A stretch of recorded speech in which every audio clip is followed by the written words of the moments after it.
Olá a todos. Iremos falar hoje do modelo cultural de Hampton-Turner e Trompenard. Hampton-Turner apresentou-nos o modelo da teoria das diferenças culturais e Trompenard apresentou-nos a teoria dos dilemas.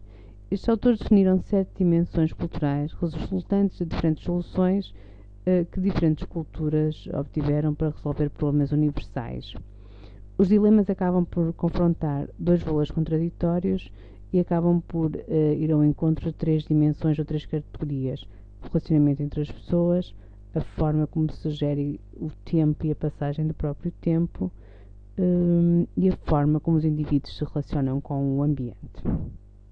Os autores falam-nos de um conceito que é a competência transcultural, ou seja, a abordagem destes autores baseia-se no seguinte: na necessidade de reconhecer as diferenças, respeitar, apreciar essas diferenças culturais. As diferenças culturais muitas das vezes estão em nós, reconciliar, resolver diferenças culturais e, por fim, realizar, implementar ações reconciliadoras no sentido de perceber estas diferenças. E é, no fundo, isto que resulta na competência transcultural, o que se prende com a capacidade de reconhecer diferenças, de respeitar essas diferenças, numa perspectiva de reconciliação e de implementar ações reconciliadoras. Once you become aware of cultural difference, you see that everything is one big dilemma. E as empresas, na maior parte das vezes, ignoram esta situação, chamando muitas das vezes globalização, e fazem com que as pessoas participem num conjunto de workshops e sessões para ensinar as outras pessoas a pensar. Por isso, nem sempre há uma abertura a este conceito de diferença. Como já referi anteriormente, os autores apresentam 7 dimensões, e estas dimensões são universalismo, particularismo, individualismo, coletivismo, específico, difuso, neutral, emocional,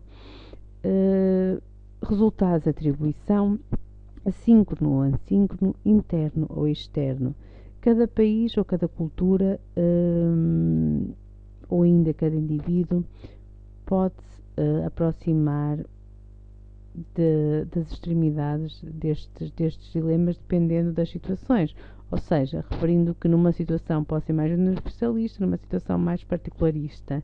Cada pessoa acaba por ter a sua identidade cultural, que é sempre única, embora possa ser aproximada das outras pessoas. Ou seja, muitas das vezes tendo em conta o grupo ao qual a pessoa pertence, o grupo família, empresa, associações, o próprio país. Esta teoria, portanto, não é discriminatória em relação ao campo de aplicação, ou seja, como se baseia em valores, estes podem ser aplicados à cultura nacional, organizacional ou mesmo a nível individual.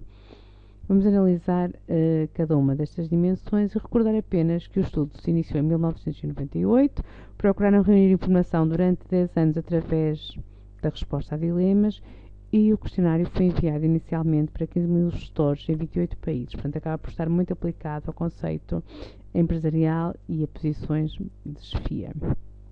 Os dilemas, como vos referi anteriormente, confrontam 2 valores contraditórios, surgem de 3 categorias principais: da relação entre as pessoas, da passagem do tempo, da maneira como nos relacionamos com o ambiente. A primeira dimensão prende-se com o universalismo e particularismo. Esta é a primeira dimensão e foca-se muito no facto de ou estamos mais centrados na realização das tarefas ou estamos mais focados nos relacionamentos. Culturas com elevado grau de universalismo focam as suas práticas em todo o lado, sem qualquer modificação, portanto acabam por ser mais generalistas.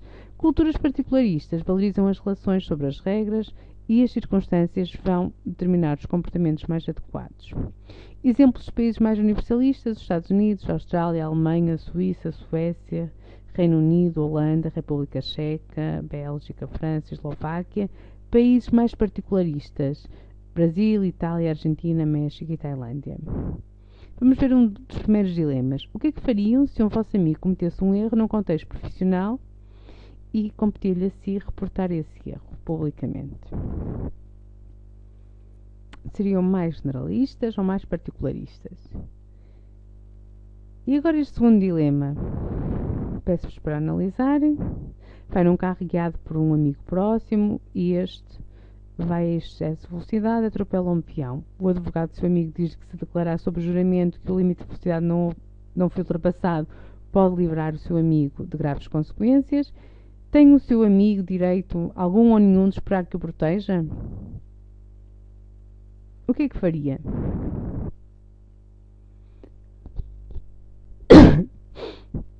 O meu amigo tem direito que eu, como amigo, testemunhe em seu favor. Ele tem algum direito em esperar que eu testemunhe em favor dele. Ele não tem direito, como amigo, em esperar que eu testemunhe em favor dele.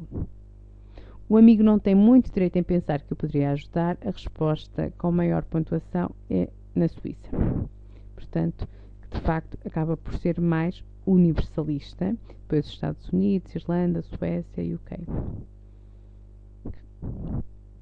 Então, nesta perspectiva, importa perceber a lógica de reconciliação, ou seja, aplicar as regras, os procedimentos universais, numa perspectiva de garantir a equidade, contudo, encorajar também alguma flexibilidade para se adaptar a situações particulares.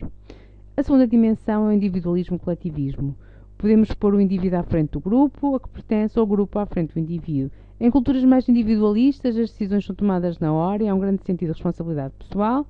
Em culturas coletivistas, as decisões são tomadas sempre com a consulta de todos os membros e a responsabilidade é repartida e, portanto, o processo é mais demorado. Privilegia-se na cultura individualista a felicidade individual e a realização pessoal. Nas sociedades coletivistas, espera-se que o indivíduo sirva a comunidade acima de tudo.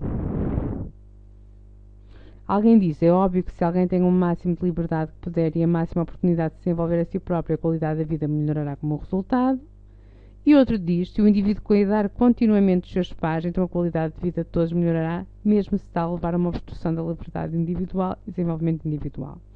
Individualismo, a porcentagem mais alta é na Roménia. Portugal tem uma porcentagem de 44%.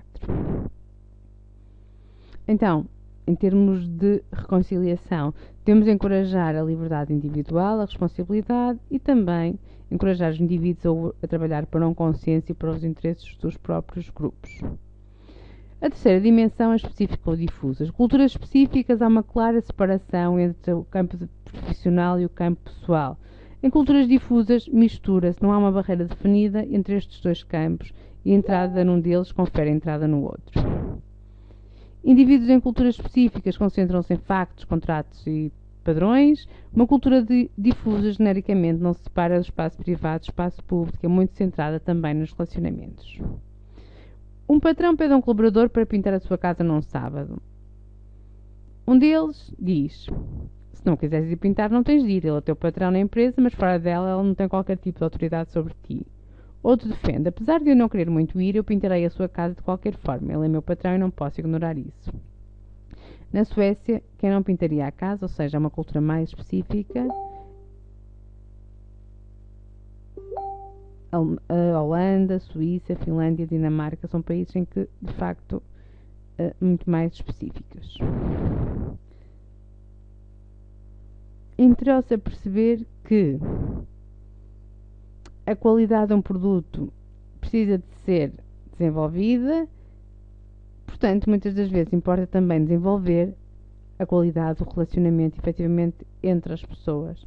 Por isso, tentar perceber se o contexto, efetivamente, interessa mais alto ou mais baixo contexto. Se nós nos referirmos ao modelo que estivemos a ver anteriormente, de Edward Hall, portanto, em que, de facto, aqui culturas mais específicas acabam por referir-se com baixo contexto, ou seja, mais objetivas e mais diretas, e culturas mais difusas com alto contexto, em que é mais subjetivo em termos da própria interpretação, menos direto.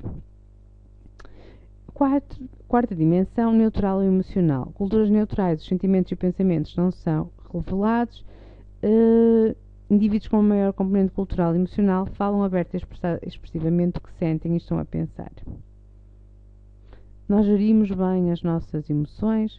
Na minha sociedade é considerado pouco profissional expressar abertamente as emoções, fortemente de acordo, indeciso, em desacordo, fortemente em desacordo.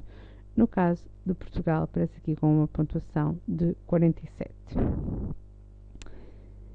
Controle interno versus controle externo. Uma pessoa internamente acredita que tem responsabilidade e controle sobre todos os aspectos da sua vida. Uma pessoa externa acredita não ter controle sobre o seu destino e adapta-se às circunstâncias externas. Este controlo, ou locus de controle interno e externo, diz respeito ao grau através do qual os indivíduos acreditam que o ambiente pode ser controlado por eles ou o próprio ambiente é controla os indivíduos. O que me acontece é da minha responsabilidade, por vezes sinto que não tenho controle suficiente sobre a minha vida. O que acontece é da minha responsabilidade, a maior pontuação é na Noruega. Sexta dimensão, resultados e atribuições. Em culturas baseadas em resultados, o valor, status de uma pessoa é atribuído da maneira como desempenha as suas funções e o respeito é ganho com a capacidade de apresentar resultados. Em culturas assentes em atribuição, o valor é adquirido com base no que a pessoa é ou possui, seja idade, rede de contactos, entre outros. Numa cultura de status atribuída, as pessoas têm o seu estatuto devido ao seu nascimento, idade, género ou riqueza. A sétima dimensão, síncrono-assíncrono, está relacionada com a forma como encaramos a passagem do tempo. Em culturas assíncronas, as pessoas tendem a fazer uma coisa de cada vez, sendo a pontualidade muito valorizada, reuniões marcadas com antecedência e planos cumpridos. Nas culturas síncronas, onde se fazem várias atividades simultaneamente, os compromissos e horários são aproximados, sujeitos a modificações de última hora. Prende-se muito com o conceito sequencial, é mais monocrónico, sincrónico é mais policrónico. Este acaba por ser um modelo das 7 dimensões apresentadas por Hampton, Turner e Trompe-Nars, que resulta da resolução de dilemas que assentam em dois polos opostos: universalismo, particularismo, individualismo, coletivismo, indivíduo específico, difuso, neutral e emocional, resultados de atribuição, síncrono-assíncrono, interno e externo. Das diferenças culturais referidas surge o conceito de competência transcultural, como já referi inicialmente, que pode ser atingido com a capacidade de reconhecer estas diferenças culturais, respeitá-las e, por último, ter a capacidade de reconciliá-las. Em suma, novas questões apresentam-se aos gestores hoje em dia. Segundo Trompe-Nars, a capacidade de reconciliar dilemas é a competência que mais diferencia um líder de sucesso de um líder com menos sucesso. Cada vez mais é necessário gerir cultura. Este é um dos principais desafios que se coloca um gestor com a globalização dos negócios. Uma nova definição de líder emerge: o líder culturalmente atento. A cultura molda todo o campo das relações empresariais. Os valores influenciam os comportamentos e atitudes do indivíduo, influenciando, portanto, as negociações, e por isso há que prestar atenção à maneira implícita e subtil em que se manifestam maioritariamente estas diferenças. Terminamos aqui esta sessão relativamente a Hampton, Turner e Trompe-Nars.